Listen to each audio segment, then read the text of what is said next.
Hey, hey, hey. Good morning. All right. Okay. All right. Okay. For one of the last few times, the service associate is going to be doing announcements. Yeah, huh? Okay. And we just like to be sure you realize that the choir in-gathering rehearsal is Tuesday. Okay, you can, if you came to the dinner, fine. If you missed the dinner, too bad. Now you start work, okay? And it's 6:45 to 8:30, okay? The fall adult enrichment classes are here, and Lynn is sitting out there at the table, ready to take care of those.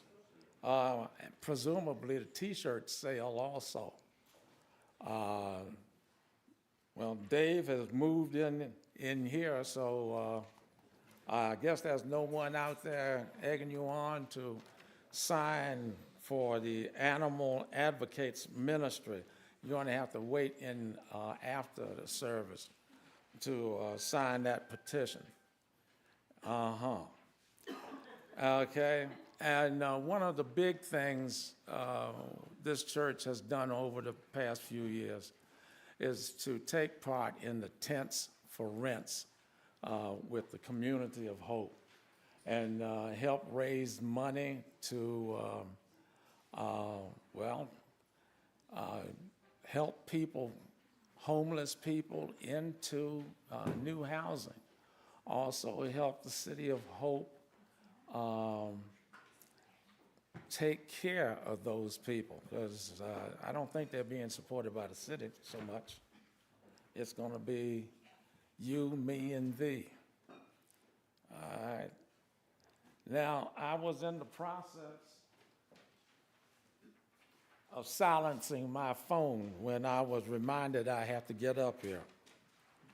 So even if you think you've taken care of that, please make sure your electronic devices, not vices, but devices, are hushed. Okay.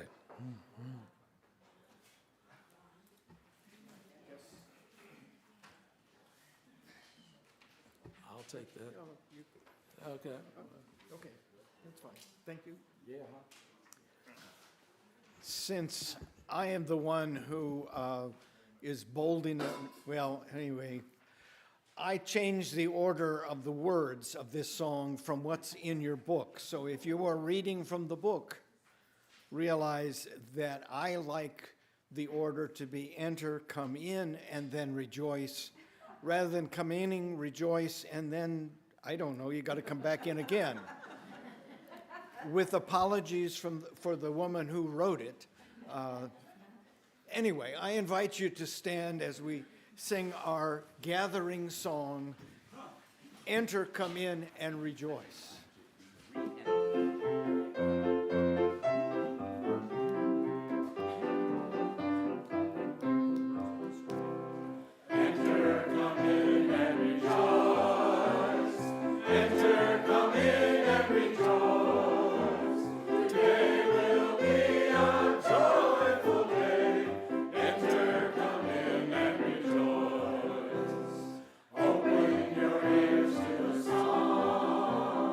Open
Joyce, you can sit down.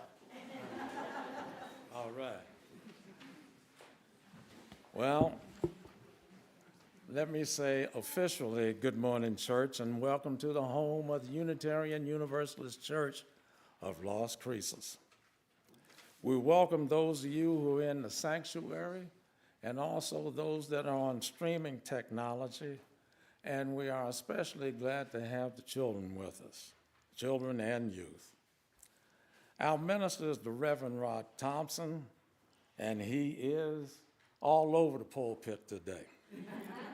Our director of music is Catherine Massey, and the director of religious education is Kelly Ingram, and she's waving in the back. Assisting us with this morning's services are Elwin Nunn on video, Mike Yasko on streaming technology, and Claire Neal Wallace on audio. Our greeters today are Julie Woody, Greg White, and Lisa Stevens. Hospitality is offered today by the Richens Covenant Group, and I noticed that they have brought in one of their children who no longer lives at home. Hello. And I, Haney Pearson, am your service associate today. We are delighted to be with you. If you are visiting us today, we'd like to meet you. If you are in the sanctuary, please rise in body or spirit to introduce yourself and tell us where you're from, but wait for the microphone and eat it. Eat it, eat it, eat it, eat it, eat it. Okay? All right. Thank you, Claire. Do we have any visitors who would like to?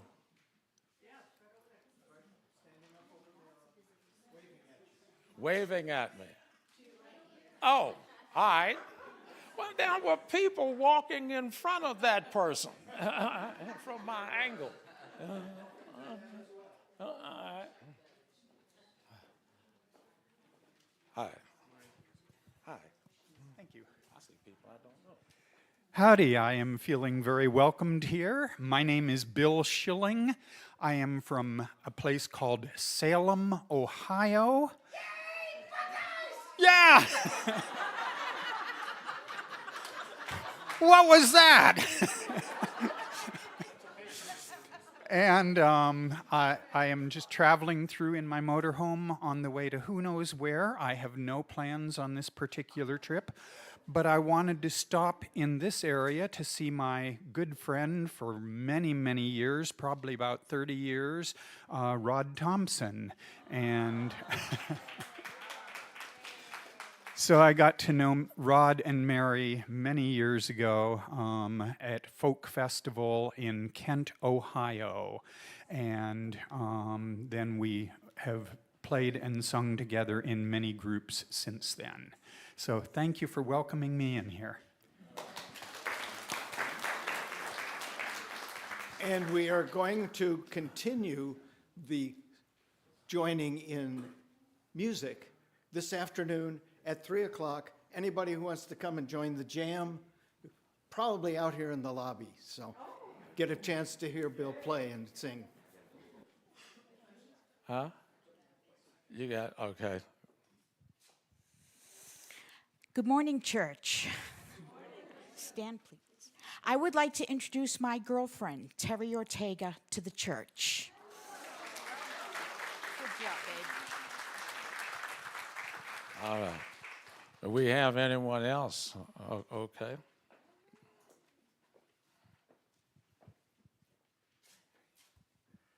Hi, I feel very welcome. My name is John. It's very nice to meet all of you. Hi. Here at Las Cruces, actually. And this is my girlfriend, Ilse, and our little baby, Alejo. And don't forget Lily in the back.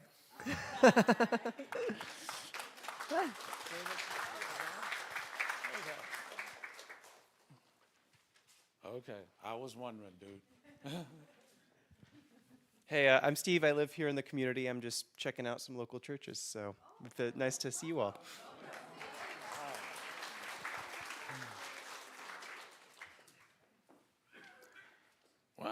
Actually, we're glad to have all of you here today.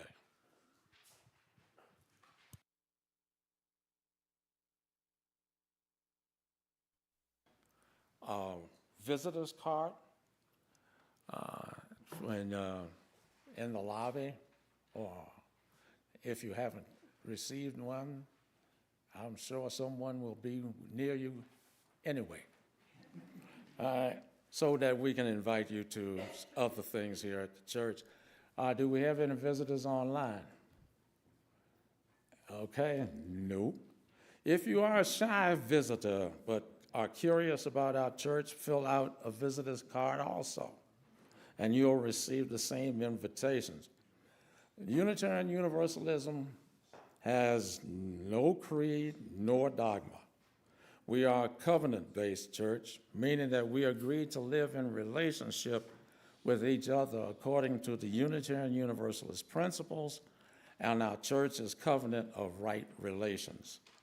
You can learn more about our church at our website, UUCLC.org. There's a UUCLC.org, but it's in California, Lake County.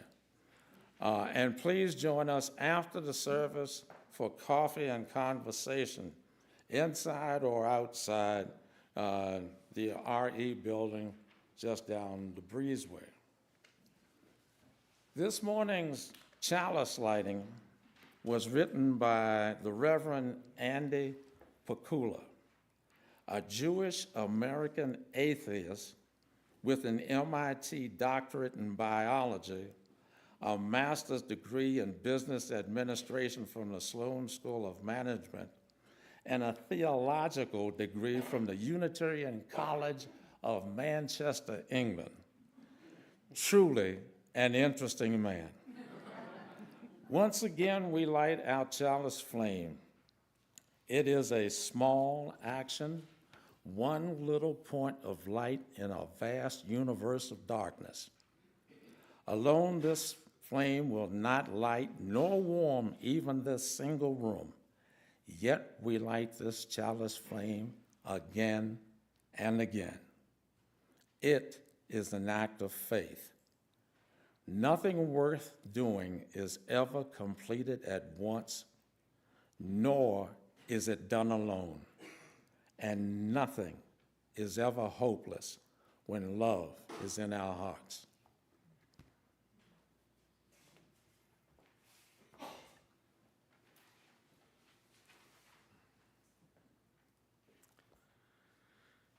We are reminded by this simple chalice flame, reminded of centuries of liberal religious commitment to create a better world, reminded of the words and deeds of courageous women and men, including ourselves, who work for the common good, reminded of time yet to come, which may be better than today through our vision, our commitment, and our actions. May the inspiration of this time together also light a flame of vision, of commitment, and of action in each of us. Welcome to this celebration of life. I invite you now to stand as you're willing and or able to join together in saying our covenant together, which will be on the screen if you don't know it, and then to sing the doxology in English and in Spanish. Love is the doctrine of this church. The quest of truth is our sacrament, and service is our prayer. To dwell together in peace, to seek knowledge and freedom, to serve others in community, to the end all souls shall grow into harmony with creation. Thus do we covenant with one another.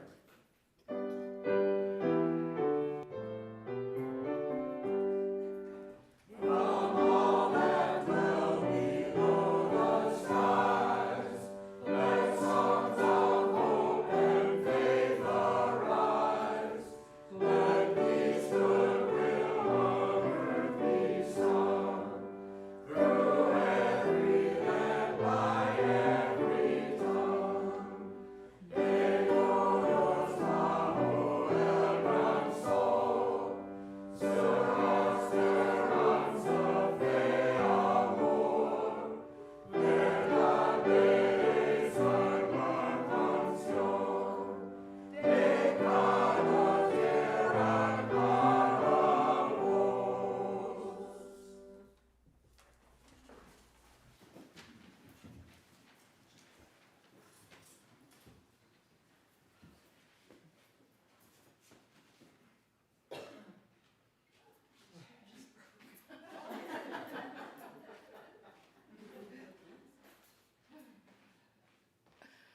Good morning, church. Good morning, Kelly. Just a little FYI for the new families this morning. We do have youth classes and childcare in the RE building. You'd be welcome to follow me out, or if you want to check it out yourselves in case your littles get too squirmy. So, okay. This morning's story is titled, "What Do You Do with an Idea?" One day, I had an idea. Where did it come from? Why is it here? I wondered, what do you do with an idea? At first, I didn't think too much of it. It seemed kind of strange and fragile. I didn't know what to do with it, so I just walked away from it. I acted like it didn't belong to me, but it followed me. I worried what others would think. What would people say about my idea? I kept it to myself. I hid it away, and I didn't talk about it. I tried to act like everything was the same as it had been before my idea showed up. But there was something magical about my idea. I had to admit. I felt better and happier when it was around. It wanted food. It wanted to play. Actually, my idea wanted a lot of attention. It grew bigger, and we became friends. I showed it to other people, even though I was afraid of what they would say. I was afraid that if people saw it, they would laugh at it. I was afraid they would think it was silly. And many of them did. They said it was no good. They said it was too weird. They said it was a waste of time and that it would never become anything. And at first, I believed them. I actually thought about giving up on my idea. I almost listened to them. But then I realized, what do they really know? This is my idea. No one knows it like I do. And it's okay if it's different and weird and maybe a little crazy. I decided to protect it. I cared for it. I fed it good food. I worked with it. I played with it. But most of all, I gave it my attention. My idea grew and grew, and so did my love for it. I built it a new house with an open roof so that it could look up at the stars, a place where it would be safe to dream. I liked being with my idea. It made me feel more alive, like I could do anything. It encouraged me to think big, and then to think bigger. It shared its secrets with me. It showed me how to walk on my hands because, it said, it's good to have the ability to see things upside down. I couldn't imagine my life without it. Then, one day, something amazing happened. My idea changed right before my very eyes. It spread its wings, took flight, and burst into the sky. I don't know how to describe it, but it went from being here to being everywhere. It wasn't just a part of me anymore. It was a part of everything. And then I realized what you do with an idea. You change the world. Thank you.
This community has found the sharing of joys, sorrows, milestones, and even some millstones is a way of staying connected. However, we are not a closed community, and we invite visitors and those who are watching on streaming technology to participate in this practice. With all the disinformation being disseminated, it is crucial that we make an attempt to stay connected to one another. If you have a joy, sorrow, or milestone you would like to briefly share with the congregation today, please raise your hand and I will bring the microphone to you. State your name and what's in your heart. And gentle reminder that this is not a time for announcements, no advertisements. Does anyone? Okay.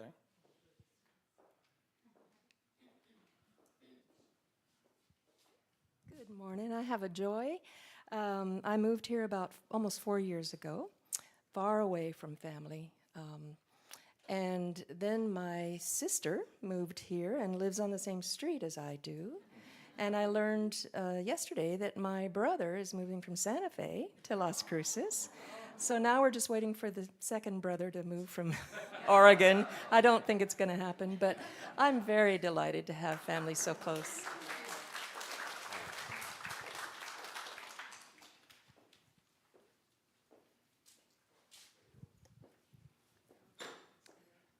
My name is Gail Trantham, and I have a joy to share this morning. It's kind of like Kelly's story. I had an idea, but it's not as joyful, maybe. Have you ever wondered if anybody would attend your funeral when you die? Well, I got to experience that in real life with my recent illness.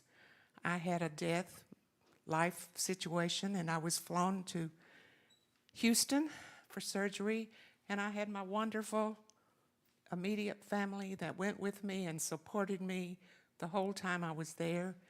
When I came home, I had daughters that took care of me for months, and they still take care of me.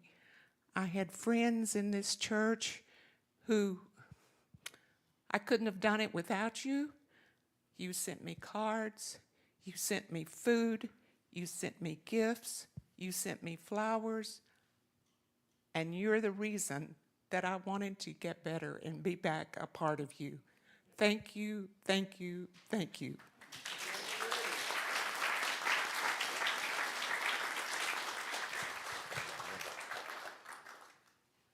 Anyone? Okay.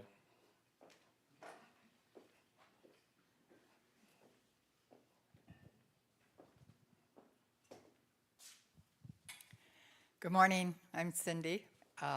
Just wanted to share our joy. Our covenant group went to Las Cruces, went to El Paso, left Las Cruces, went to El Paso, went to the Korean Cafe for lunch, and then we went to the Museum of Archaeology over there. That's really interesting. If you ever haven't seen it or if you get a chance to go, it's great.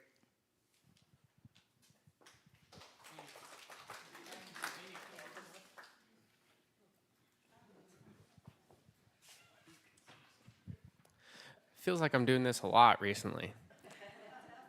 My name is Claire Neal Wallace, and I have a pretty big joy and a pretty big sorrow as well. So to start off with the good news, recently, officially as of last Friday, I have been promoted to the Deputy Organizing Director for the Gabe Vasquez for Congress campaign, so that's exciting. And yeah, I was very honored to be considered for the position, and I got big shoes to fill. Our previous DOD was very good, and we're gonna miss her a lot. But my sorrow also came last Friday.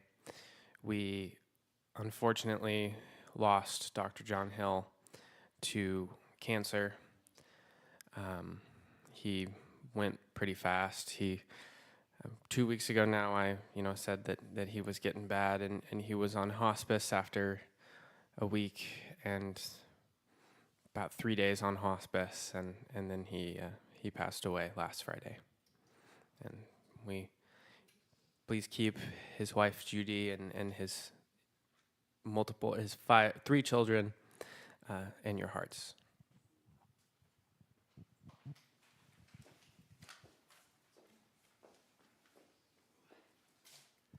Good morning. My name's Mary Flynn, and I have a sister. I have 3 sisters.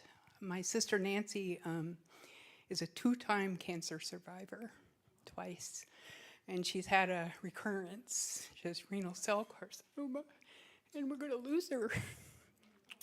And she's just filled with fear. And so I ask that you pray. Just help soften her heart. Thank you.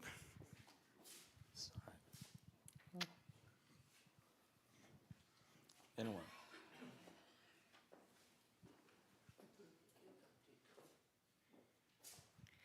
I'm Catherine Massey, Director of Music. I'd like to ask Joshua Pritchard and Kathy Cox to stand up, if they would, please.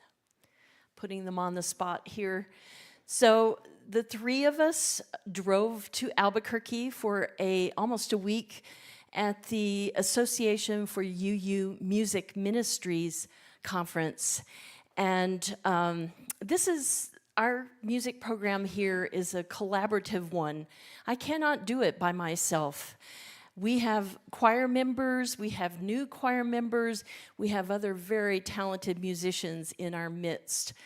And it takes all of us to do this.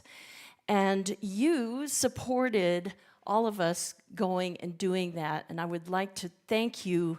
We come back with enthusiasm, with inspiration, with some skills, and with connections with folks who can help us all year long. And so I'd like to thank you for that.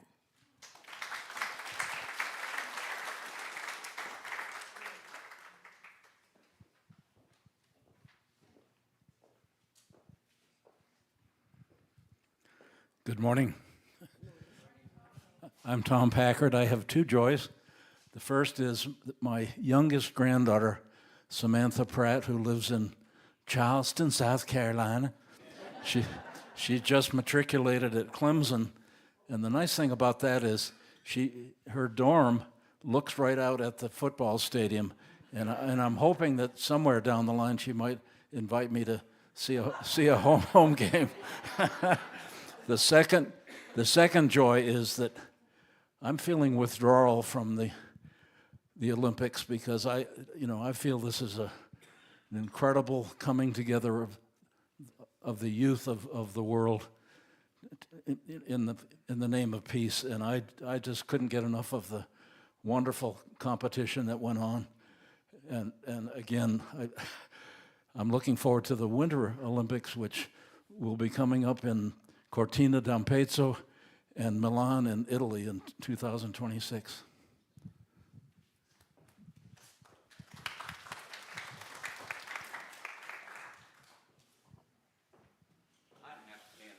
Yeah, you do. Oh, what the heck, yeah. I'm Mark Conrad. Somebody had to say it. I'm charged after that convention this week.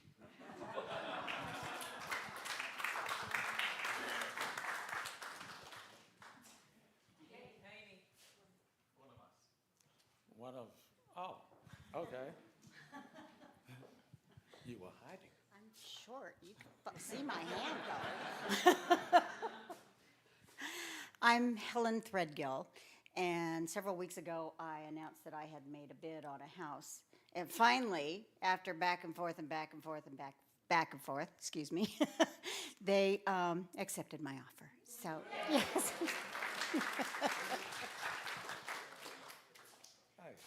Mm-hmm. All right.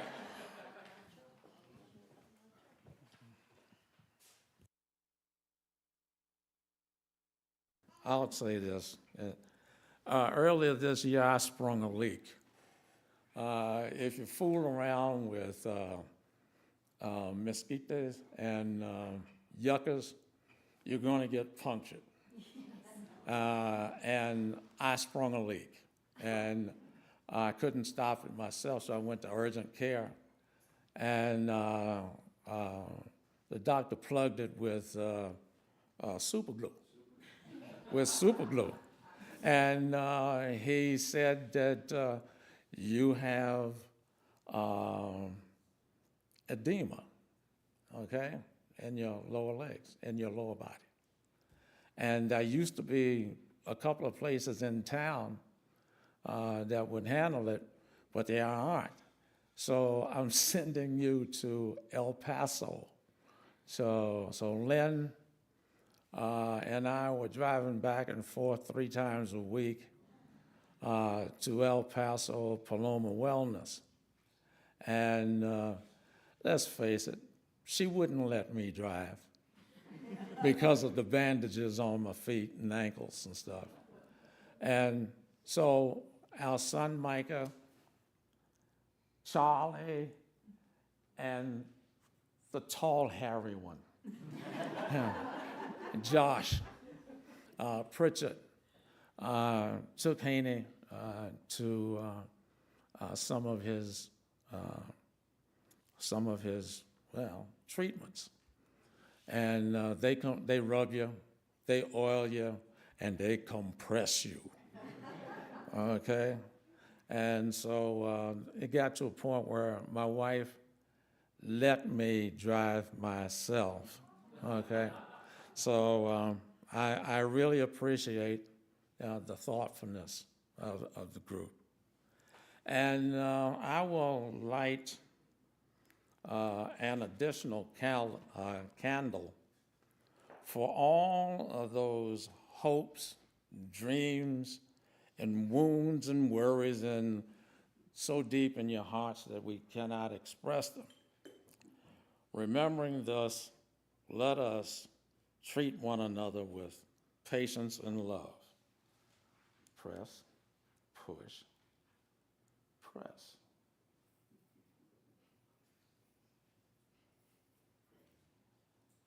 It works. Now push back.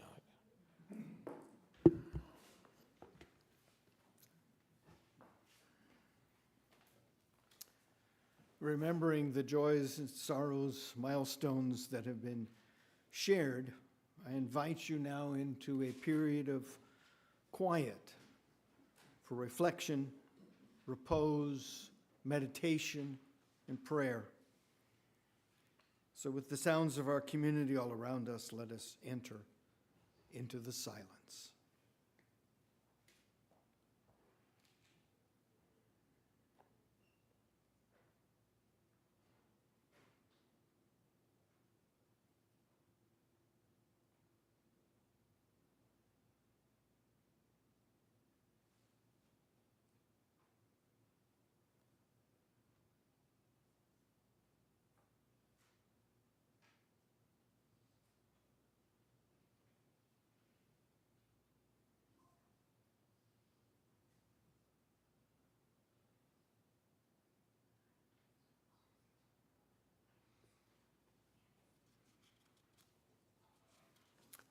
So be it. Blessed be, and amen.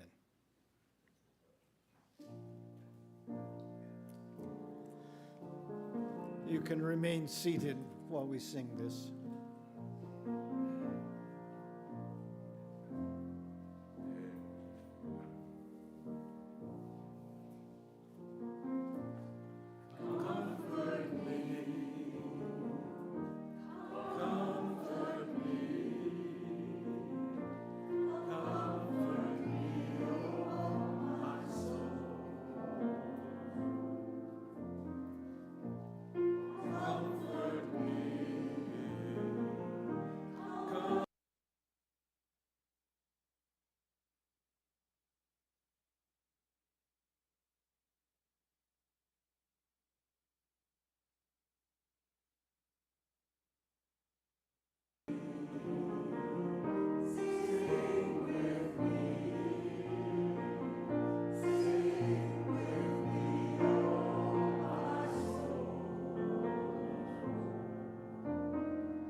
took a religion or theology course in college or in high school, I suppose, you're probably familiar with this little book. I suppose it's also in big form, but The Religions of Man by Houston Smith. I refer to him again when we get to the homily, but this is the beginning of the book called Point of Departure. I write these opening lines on a day widely celebrated throughout Christendom as Worldwide Communion Sunday. The sermon in the service I attended this morning dwelt with Christianity as a world phenomenon, from mud huts in Africa to igloos in Labrador. Christians were kneeling today to receive the elements of the Holy Eucharist. It was an impressive picture. But as I listened with half my mind, the other half wandered to the wider company of God seekers. I thought of the Yemenite Jews as I watched them 6 months ago in their synagogue in Jerusalem, dark-skinned men sitting shoeless and cross-legged on the floor, wrapped in the prayer shawls their ancestors wore in the desert. They are there today, at least a quorum of 10, morning and evening, swaying backwards and forwards like camel riders as they recite their Torah, following a form they inherit unconsciously from the centuries when their fathers were forbidden to ride the desert horse and develop this pretense as compensation. Yalcin, the Muslim architect who guided me through the Blue Mosque in Istanbul, has completed his month's Ramazan feast that was beginning while we were together. But he too is praying today 5 times as he prostrates himself toward Mecca. Swami Ramakrishna, in his tiny house by the Ganges at the foot of the Himalayas, will not speak today. He will continue the devotional silence which, with the exception of 3 days each year, he has kept for 5 years. By this hour, you knew, is probably facing the delegation's crises and cabinet meetings that are the lot of a prime minister. But from 4 to 6 this morning, before the world broke upon him, he too was alone with the eternal in the privacy of the Buddhist shrine that adjoins his house in Rangoon. At that, Daijo and Laya-san, Zen monks in Kyoto, were ahead of him an hour. They've been up since 3 this morning, and until 11 o'clock tonight will spend most of their day sitting cross-legged and immovable as they seek with intense absorption to plumb the Buddha nature that lies at the center of their being. What a strange fellowship this is, the God-seekers of every clime, lifting their voices in the most diverse ways imaginable to the God of all men. How does it sound to him? Like bedlam? Or in some mysterious way, does it blend into harmony? Does one faith carry the melody, the lead? Or do the parts share in counterpoint and antiphony when not in solid chorus? We cannot know. All we can do is try to listen carefully and with full attention to each voice in turn as it is raised to the divine.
Although many of you already know this old saying that goes, when the pupil is ready, the teacher will come.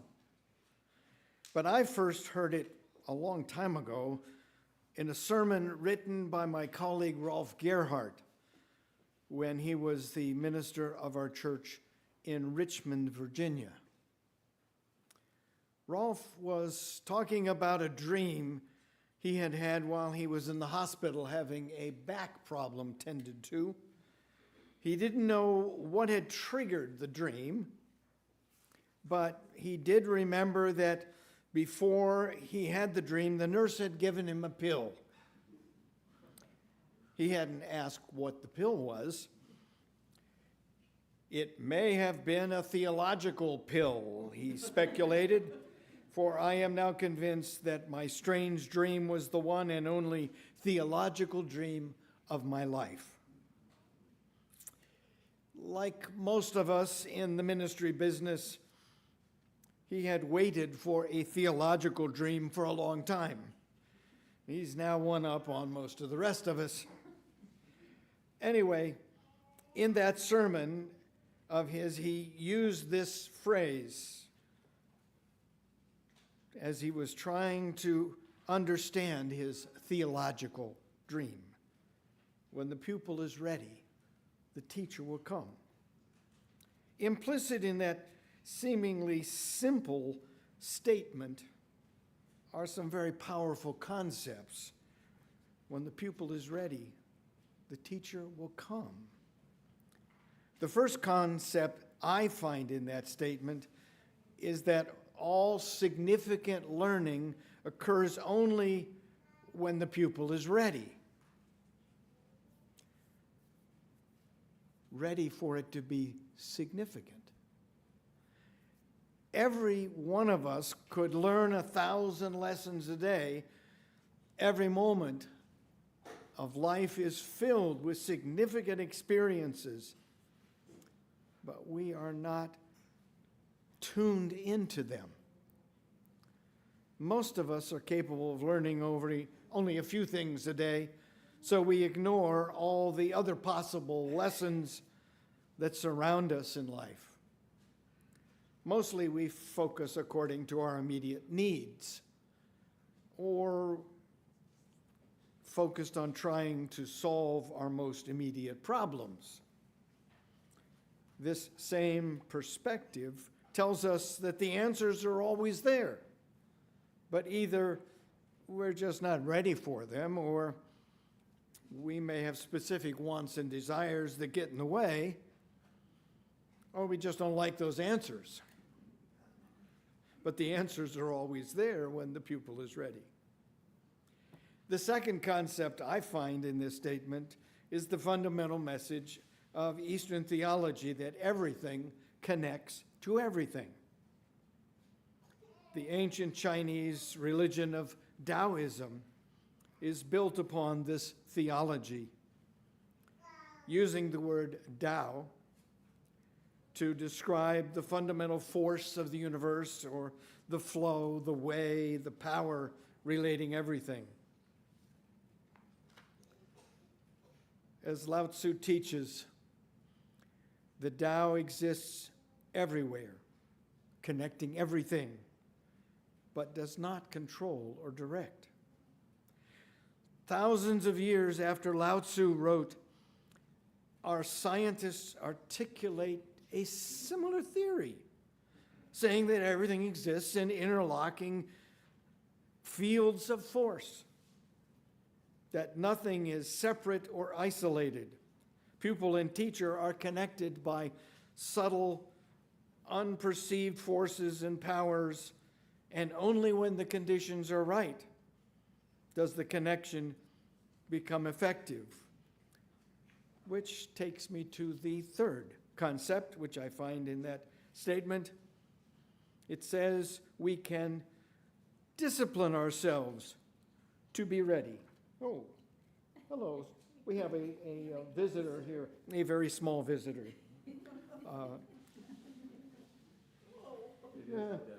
Anyway, okay. As long as he's listening, it's okay.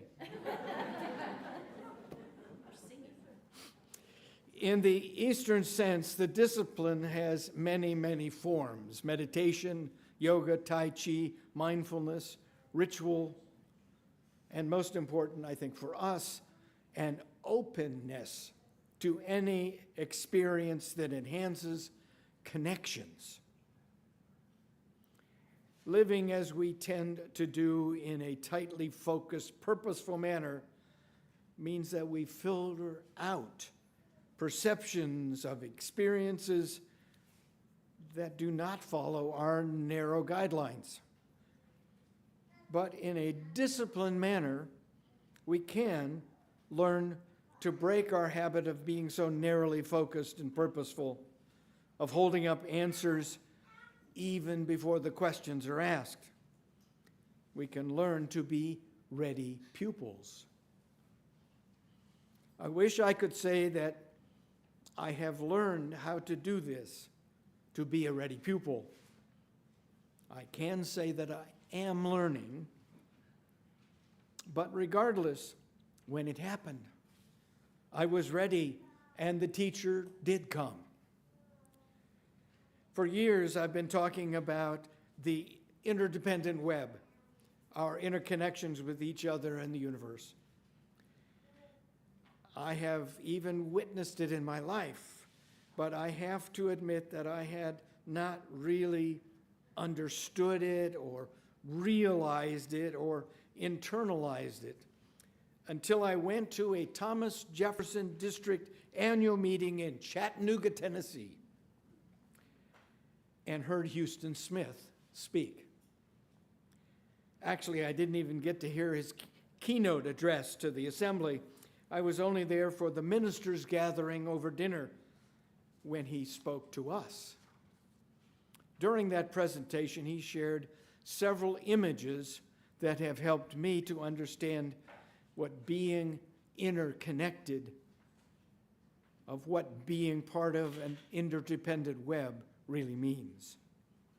The first image that he shared with us was that of Indra's net. I really didn't know what he was talking about. What I heard and wrote in my notes was Indra's neck, which I imagined as a necklace.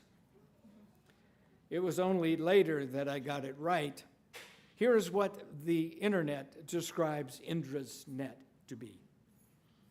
Far away in the heavenly abode of the great god Indra, there is a wonderful net which has been hung by some cunning craftsman in such a manner that it stretches out infinitely in all directions. In accordance with the extravagant tastes of deities, the inventor has hung a single glittering jewel at the net's every node. And since the net itself is infinite, the jewels are infinite in number. There hang the jewels, glittering like stars of the first magnitude, a wonderful sight to behold. If we now arbitrarily select one of those jewels for inspection and look closely at it, we will discover that that in its polished surface there are reflected all the other jewels in the net, infinite in number. Not only that, but each of the jewels reflected in this one jewel is also reflected in all the other jewels, so that the process itself is infinite. Even before I had the name right, I had an image of the jewels. The image of the jewels were set in such a way that in each facet you could see all the other facets in all the other jewels.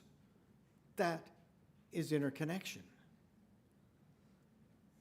Now I have an image of what interconnection is.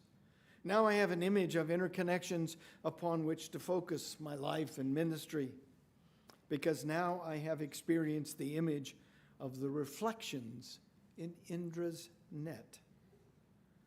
A reminder that I am a reflection of everyone and everything around me, which doesn't mean that I'm any less a separate person, or that I've turned over who I am to everybody else, but it means that I am affected by everyone else. My children, grandchildren, my family, you, the builders of this congregation, the leaders of the Unitarian Universalist Association, the leaders of the state, national, world governments, all affect me. And all are reflected in who I am, how I feel and act, as in Indra's net. That is interconnection. Houston Smith's second image was that of an experiment done with a slide projector. Some of you will know what a slide projector is. If you don't, ask somebody older. So the experiment is to unfocus the slide projector's picture, then using a magnifying glass, focus on one part of that picture. And you'll find that the whole picture is now a part of the whole, much as our entire genetic makeup is in every soul or every cell of our body. Now I can understand that we are cells in the whole of the universe, Even that old apostle Paul tried to teach me that, but I wasn't ready to listen. In his letter to the church at Corinth, he writes, at great length, by the way, about the body consisting not one but many parts, and all of which are needed. He wrote, if one member suffers, all suffer. If one is honored, all rejoice. He then says that we are all members of one body, which he describes as the body of Christ. But until I was able to see the body of Christ as another way of describing the universe, the interdependent web, it didn't make any sense to me. After realizing that I am a cell in the universe, then even old Paul could be a teacher for me. Now, that's interconnection. Smith's third image may be the most compelling. He said, because of the wind currents and atmospheric conditions and the natural laws of the preservation of matter and energy, we are all breathing the same molecules of air with people in this room, with people on the other side of the world, even with our ancestors. It's amazing to me to realize that the air we exhale here and now will affect the rainfall in China next year, or the high probability that the next breath I inhale will have an atom in it which was expelled when Caesar said, et tu, Brute. Now I know what it means to be so intricately connected with all of life that we share the exact same air.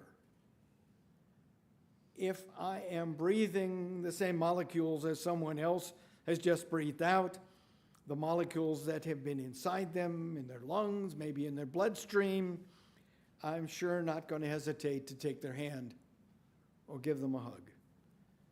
That is interconnection.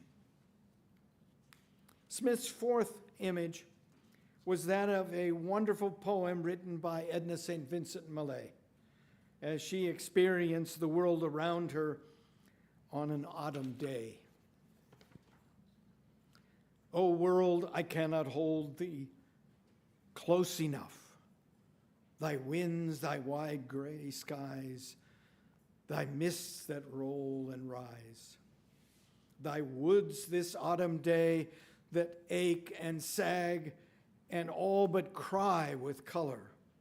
The gaunt crag to crush the lift of the lean, to lift the lean of the black buff. World, world, I cannot get thee close enough. Long have I known a glory in it all, but neither knew I this. Here such passion is that stretcheth me apart. Lord, I do feel thou hast made the world too beautiful this year. My soul is all but out of me. Let fall no burning leaf, pray thee. Let no bird call. Now I can understand what it feels like to be directly connected to and interdependent upon the earth itself, to have my soul, my passion stretched by the color of a leaf, by the song of a bird. That is interconnection. Unfortunately, we live in a society, a culture that worships the Western ideal of disconnection. Granted, it's expressed in more appealing terms like individualism or independence or freedom, autonomy, selfhood, but still it boils down to disconnection.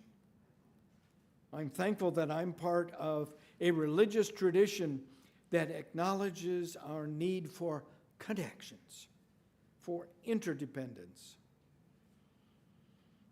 I hope we are building such an institution here, a church community here whose theological message is oneness, Unitarian, one, all of us in a natural divinity, Universalist, one, all of us in a universal love.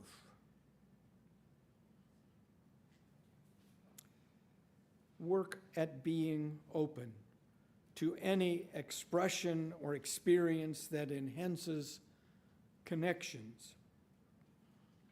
Then, when you are ready, the teacher will come.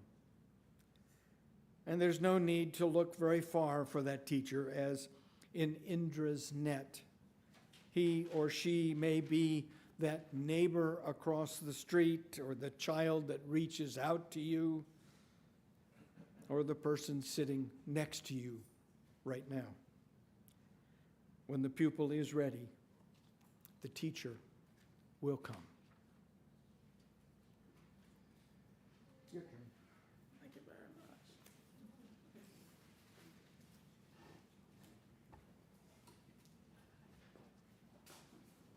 much. The Cat's Meow Adoption Center, or simply Cat's Meow, was selected to be the recipient of our Change for Change program this quarter. Cat's Meow is a cat-only no-kill sanctuary where all are available for adoption. Although set up for 38 cats, they presently have over 100 adult felines and kittens. The medical cost to keep that many spayed, neutered, with shots and chips is extremely high. The Change for Change will be used to defray these costs. Now, the greeters may pass among you.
the ripples flow out from every life, ripples across the face of the web of life, ripples whose origin is marked on every edge.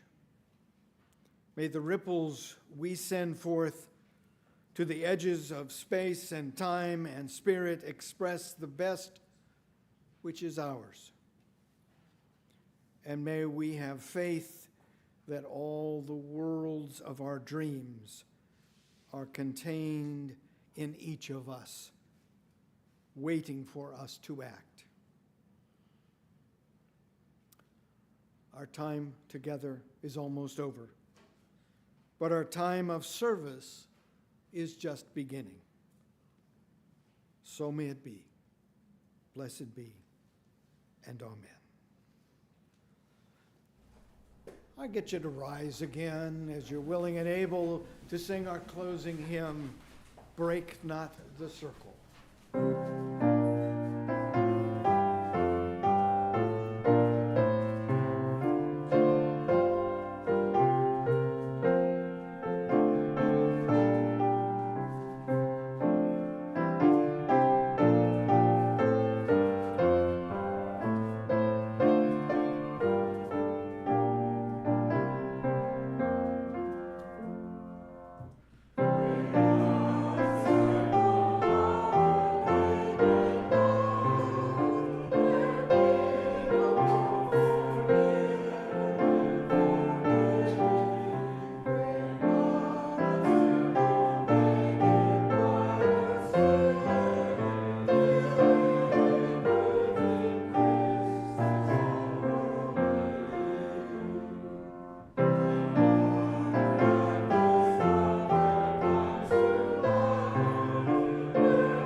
Sit now.